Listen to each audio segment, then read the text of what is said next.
Growing up, my parents were really strict and they were like, okay, you can go to the mountains for like 1 year, but you got to come back and become an engineer. I went for 1 season and it's been 17 seasons. I never left. Sorry, Mom and Dad.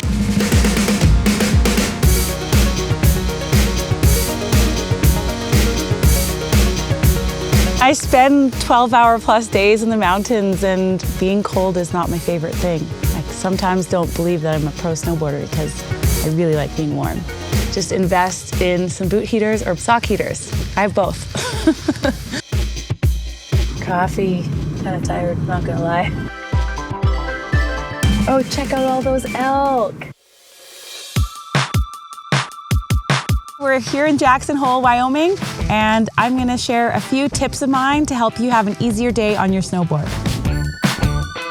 Generally, if you're going out for your first day, I would go with a shorter board rather than a longer board. It's gonna be easier to maneuver. So for this particular board, it's got a wide nose. It's quite short, but it's wider than my feet, so it floats in powder. And it's really easy to maneuver amongst the trees because it has a short tail.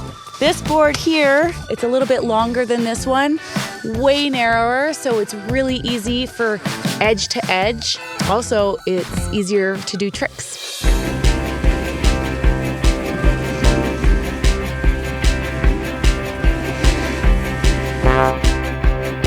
When you're skating towards the lift, make sure you have your foot behind your snowboard. Otherwise, you can get your snowboard hitting your feet.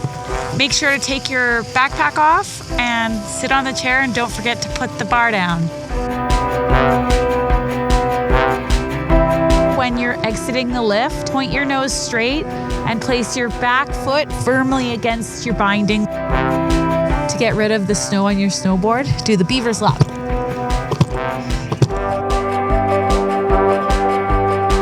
So the best tip that I have for turning is always keep your uphill edge engaged. That way you won't catch an edge. Heel side, toe side, heel side, toe side. Tea is definitely a necessity for staying warm out there. Honestly, the most important thing in my bag is my snacks. Just enjoy the view. It's so beautiful. I encourage everybody to go outside. It's just one of the healthiest things that you can do for your mind and do for the planet. You look at a mountain and you can draw your own line. It's like a blank canvas. It's a healthy feeling to be scared. It just means that you're challenging yourself and you're pushing yourself outside your comfort zone. And we all learn and we all grow from challenging ourselves and having a little fear. It's good for you. I'm Leanne, and this is how I go.